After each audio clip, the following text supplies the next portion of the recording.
Hello दोस्तों, हमारे YouTube channel educational take में एक बार फिर से स्वागत है।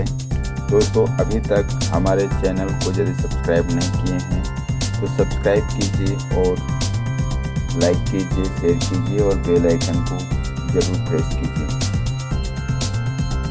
दोस्तों, आज की वीडियो में हम बताएंगे खनिज तथा ऊर्जा संसाधन।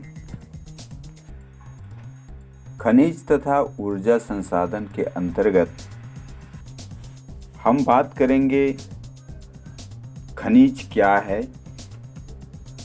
साथ ही साथ बात करेंगे दांतों की चमक का राज क्या है। सजीव वस्तुओं को खनिज की आवश्यकता क्यों होती है, खनिजों का वर्गीकरण, खनिज कहाँ पाए जाते हैं, लौह अयस्क, रेड होल खनन क्या है, लौह अयस्क के बारे में बताएंगे।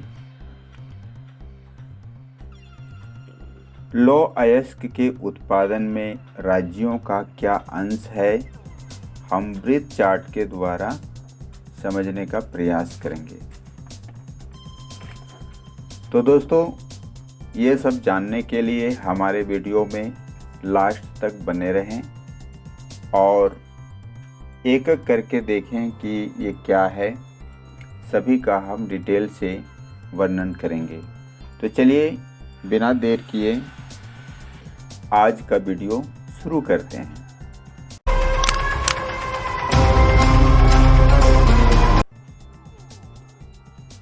देख रहे हैं जिसे टॉपिक है हमारा खनिज तथा ऊर्जा संसाधन। इसके अंतर्गत हम देख रहे हैं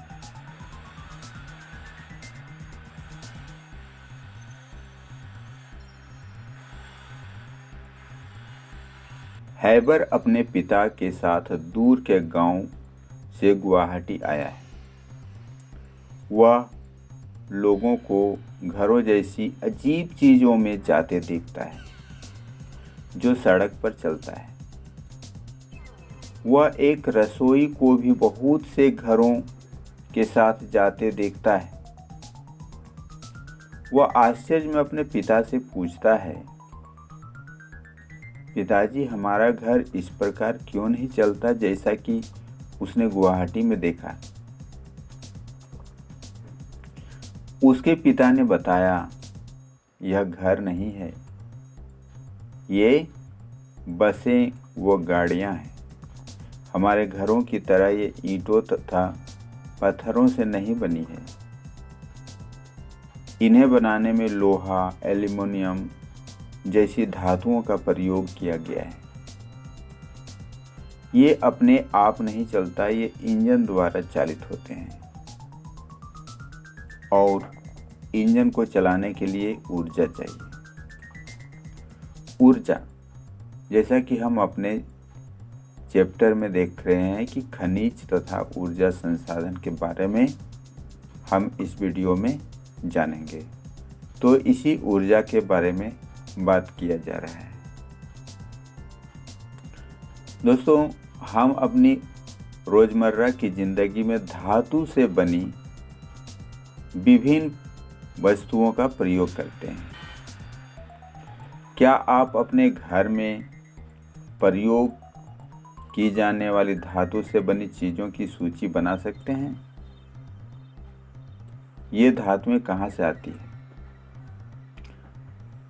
आपने पढ़ा है कि भूपर्पट्टी यानी पृथ्वी की ऊपरी परत विभिन्न खनिजों के योग से बनी चट्टानों से निर्मित है। इन खनिजों का उपयोग शोधन करके ही ये धातुएं निकाली जाती हैं। खनिज हमारे जीवन के अति अनिवार्य भाग हैं। लगभग हर चीज जो हम इस्तेमाल करते हैं, एक छोटी सुई से लेकर एक बड़ी इमारत तक, या फिर एक बड़ा जहाज आदि सभी खनिजों से बने हैं।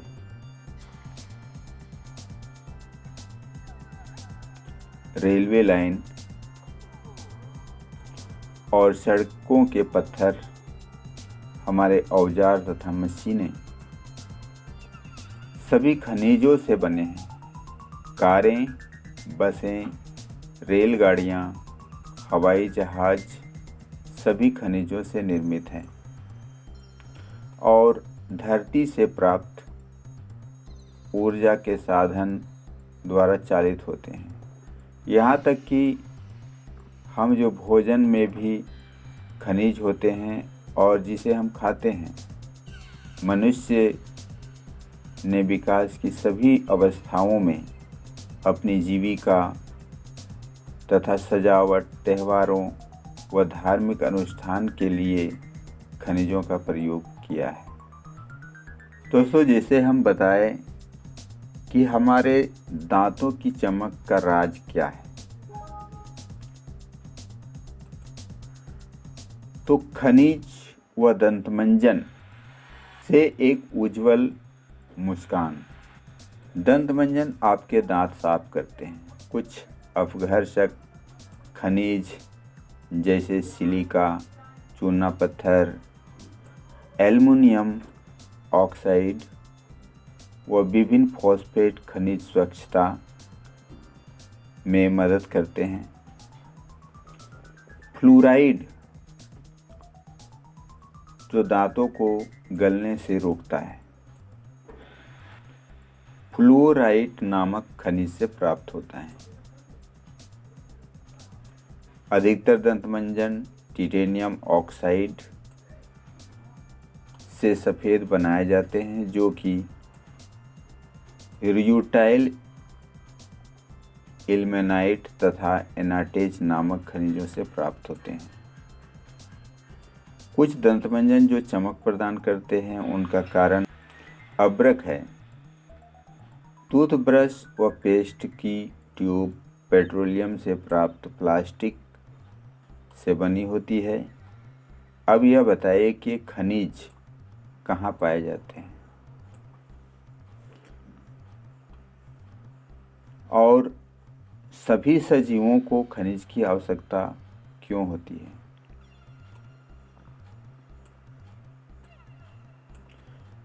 खनिजों के बिना जीवन प्रक्रिया नहीं चल सकती।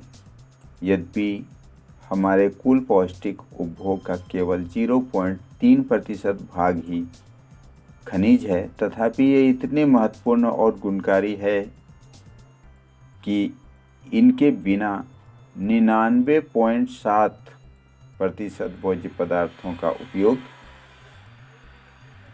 करने में असमर्थ होंगे। खनिज क्या है? भूवैज्ञानिकों के अनुसार खनिज एक प्राकृतिक रूप से विद्यमान समरूप तत्व है, जिसकी एक निश्चित आंतरिक संरचना है। खनिज प्रकृति में अनेक रूपों में पाए जाते हैं, जिसमें कठोर हीरा व नमक, चूना तक सम्मिलित है। खनिज इतने विविध क्यों हैं? आप चट्टानों के विषय में अवश्य पढ़ चुके हैं। चट्टानें खनिजों के समरूप तत्वों के यौगिक हैं। कुछ चट्टानों जैसे चूना पत्थर केवल एक ही खनिज से बने होते हैं, लेकिन अधिकतर चट्टान विभिन्न अनुपातों के अनेक खनिजों का योग है। यद्यपि 2000 से अधिक खनिजों की पहचान की जा चुकी है, लेकिन अधिकतर चट्टानों में केवल कुछ ही खनिजों की बहुतायत है।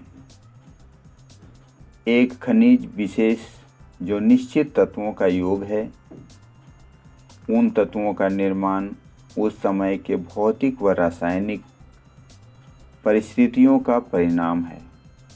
इसके फलस्वरूप ही खनिजों में विविध रंग, कठोरता, चमक, घनत्व तथा विविध क्रिस्टल पाए जाते हैं। भूवैज्ञानिक इन्हीं विशेषताओं के आधार पर खनिजों का वर्गीकरण करते हैं। भूविदों व भूवैज्ञानिकों द्वारा खनिजों का अध्ययन।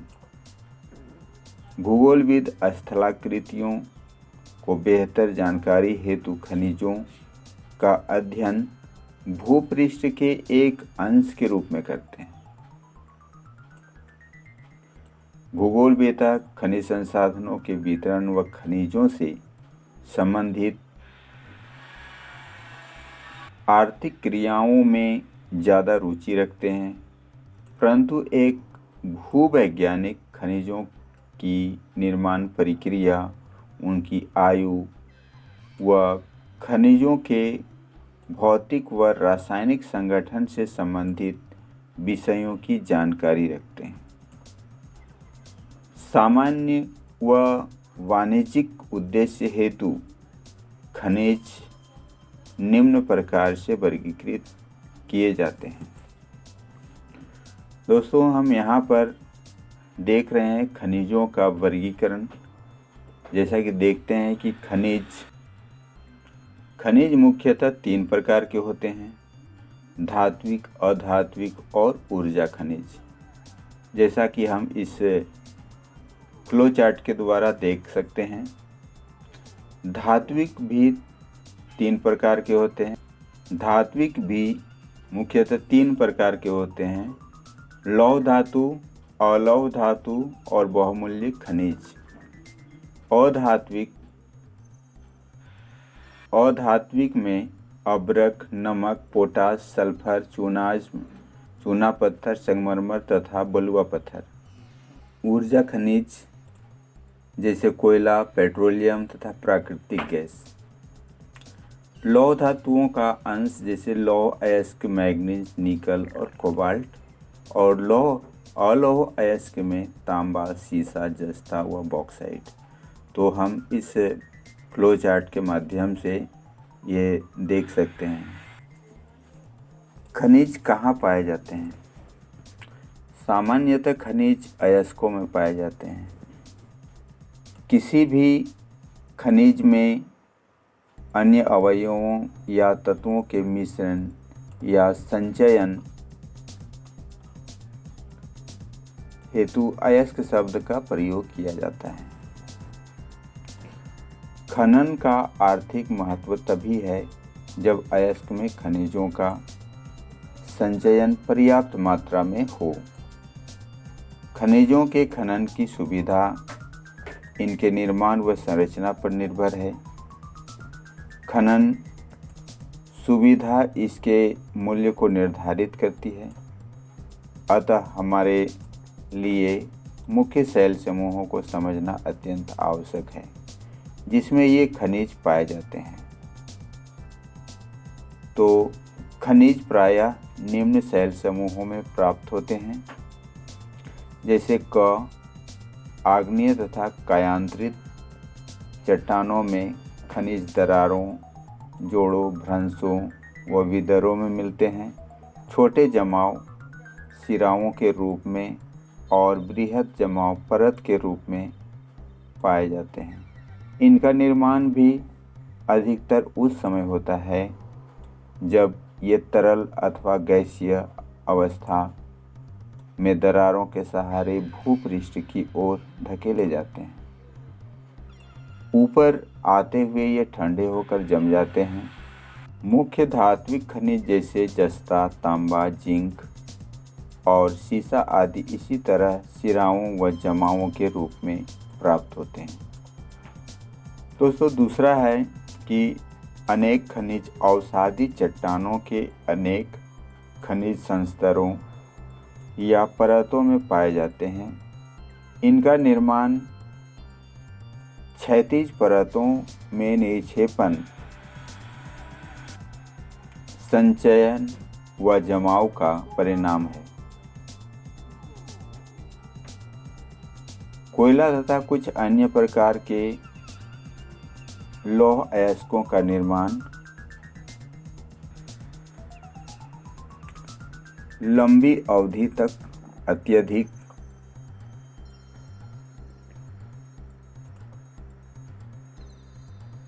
ऊष्मा व दबाव का परिणाम है। अवसादी चट्टानों में दूसरी श्रेणी के खनिजों में जिप्सम, पोटाश, नमक व सोडियम सम्मिलित है। इनका निर्माण विशेषकर शुष्क प्रदेशों में वाष्पीकरण के फलस्वरूप होता है। तीसरा है कि खनिजों के निर्माण की एक अन्य विधि धरातलीय चट्टानों का अपघटन है। चट्टानों के घुलनशील तत्वों के अपरदन के पश्चात अयस्क वाली अपशिष्ट चट्टानें रह जाती है। बॉक्साइट का निर्माण इसी प्रकार होता है। चौथा है पहाड़ियों के आधार पर तथा घाटी तल की रेत में जलोढ़ जमाव के रूप में भी कुछ खनिज पाए जाते हैं। ये निक्षेप प्लेसर निक्षेप के नाम से जाने जाते हैं। इनमें प्रायः ऐसी खनिज होते हैं जो जल द्वारा घर्षित नहीं होते हैं। इन खनिजों में सोना, चांदी, टीन व प्लेटिनम प्रमुख है। पांचवा है महासागरीय जल में भी विशाल मात्रा में खनिज पाए जाते हैं, लेकिन इनमें से अधिकांश के व्यापक रूप से विस्तृत होने के कारण इनकी आर्थिक सार्थकता कम है। फिर भी सामान्य नमक, मैग्नीशियम तथा ब्रोमाइन ज़्यादातर समुद्री जल में ही प्रग्रहित होते हैं। महासागरीय तली भी मैग्नीज ग्रंथिकाओं में धनी है। एक रोचक तथ्य है कि रैट होल खनन क्या है। तो रैट होल खनन, जैसे कि नाम से पता चलता है, रैट में चूहे की तरह बिल बना करके जो खनन किया जाता है, निकाला जाता है खनिजों को, इस प्रोसेस को ही रैट होल खनन कहा जाता है। तो क्या आप जानते हैं कि भारत में अधिकांश खनिज राष्ट्रीयकृत है और इनका निष्कर्षण सरकारी अनुमति के पश्चात ही संभव है। किंतु उत्तर पूर्वी भारत के अधिकांश जनजातीय क्षेत्रों में खनिजों का स्वामित्व व्यक्तिगत व समुदायों को प्राप्त है। मेघालय में कोयला, लौह अयस्क, चूना पत्थर व डोलामाइट के विशाल निक्षेप पाए जाते हैं। जेवाई व चेरापूंजी में कोयले का खनन परिवार के सदस्य द्वारा एक लंबी संकीर्ण सुरंग के रूप में किया जाता है और इसे ही रैट होल खनन कहते हैं। नेशनल ग्रीन ट्रिब्यूनल ने इन क्रियाकलापों को अवैध घोषित किया है और सलाह दी जाती है कि इसे तुरंत रोक देना चाहिए। तो यही है रैट होल खनन। भारत अच्छे और विविध प्रकार के खनिज संसाधनों में सौभाग्यशाली है, यद्यपि इनका वितरण असमान है।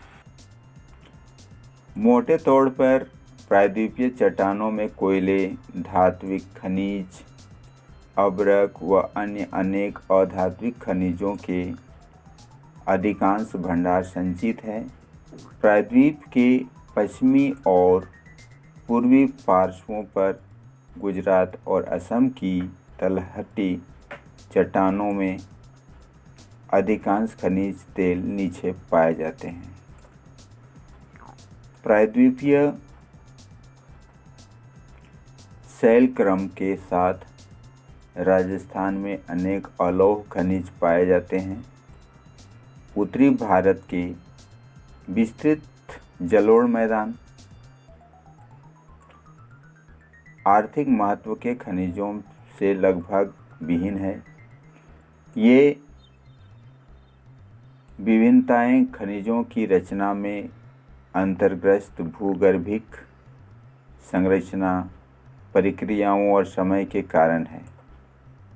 तो आइए अब हम भारत में कुछ प्रमुख खनिजों के वितरण का अध्ययन करें। सदैव स्मरण रहे कि अयस्क में खनिज का संरक्षण, उत्खनन की सुगमता और बाजार की निकटता किसी संचय की आर्थिक जीवव्यता को प्रभावित करने में महत्वपूर्ण भूमिका निभाते हैं। अतः मांग की पूर्ति के लिए अनेक संभव विकल्पों में से चयन करना पड़ता है। ऐसा हो जाने के बाद एक खनिज निक्षेप अथवा भंडार खदान में परिवर्तित हो जाता है।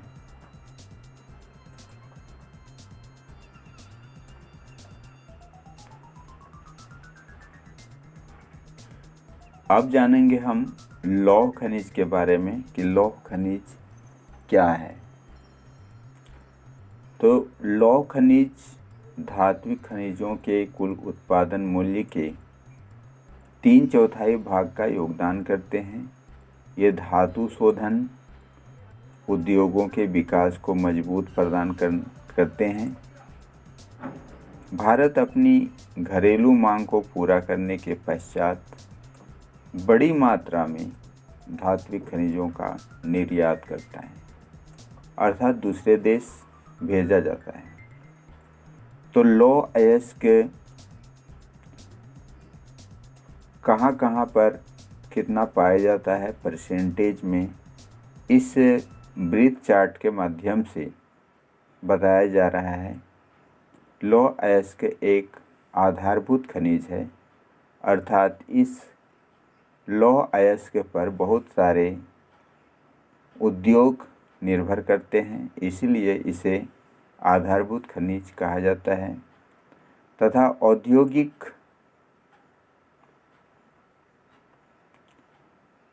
विकास की रीढ़ है। भारत में लौह अयस्क के विपुल संसाधन है। भारत उच्च कोटि के लौह अयस्क में धनी है।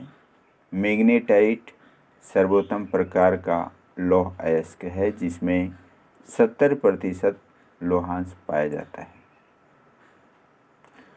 इसमें सर्वश्रेष्ठ चुंबकीय गुण होते हैं, जो विद्युत उद्योगों में विशेष रूप से उपयोगी है।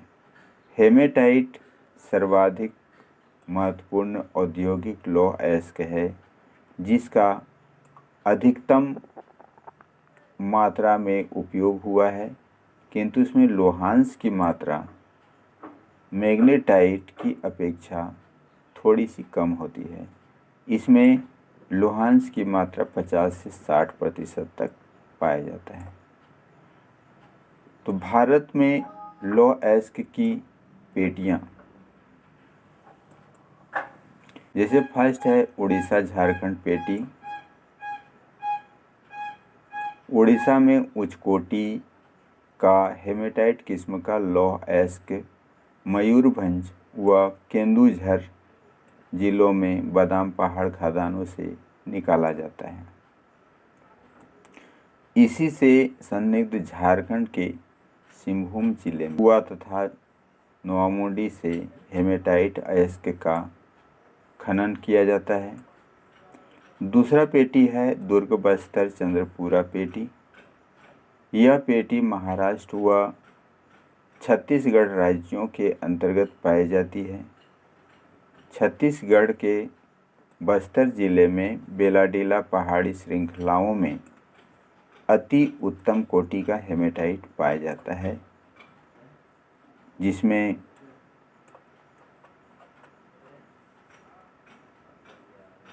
इस गुणवत्ता के लौह अयस्क के जमाव मिलते हैं। हम यहाँ पर बता रहे थे कि कौन से राज्य का लौह अयस्क में कितना प्रतिशत अंश है। वो हम यहाँ पर इस ब्रीथ चार्ट के माध्यम से देख सकते हैं, जिसमें उड़ीसा सबसे अधिक 52%, उसके बाद इधर छत्तीसगढ़ 16%, कर्नाटक 14%, झारखंड 11% और अन्य राज्यों में 7% का अंश पाया जाता है। आगे हम देखते हैं कि इसमें इस्पात बनाने में आवश्यक सर्वश्रेष्ठ भौतिक गुण विद्यमान है। इन खाद्यान्नों का लौह अयस्क विशाखापट्टनम से जापान तथा दक्षिण कोरिया को निर्यात किया जाता है। अगला जो पेटी है वह है बल्लारी चित्रदुर्ग चिकमंगलुरु तुमकुरु पेटी। यह कर्नाटक की इस पेटी में लौह अयस्क की बृहद राशि संचित है। कर्नाटक में पश्चिमी घाट में अवस्थित कुद्रेमुख की खानें 100% निर्यात इकाई है। कुद्रेमुख निक्षेप संसार के सबसे बड़े निक्षेपों में से एक माने जाते हैं। लौह अयस्क करदम रूप में पाइपलाइन द्वारा मंगलूर के निकट एक पतन पर भेजा जाता है। महाराष्ट्र गोवा पेटी। यह पेटी गोवा तथा महाराष्ट्र राज्य के रत्नागिरी जिले में स्थित है। यद्यपि यहाँ का लोहा उत्तम प्रकार का नहीं है, तथापि इसका दक्षता से दोहन किया जाता है। मर्मागांव पतन से इसका निर्यात किया जाता है। तो इस प्रकार ये लोहा का वितरण और उसके खनन के बारे में बताया गया है। यहाँ इस चित्र में देख सकते हैं कि ये लौह अयस्क का एक खाद्यान्न का चित्र है। तो आज के इस वीडियो में बस इतना ही।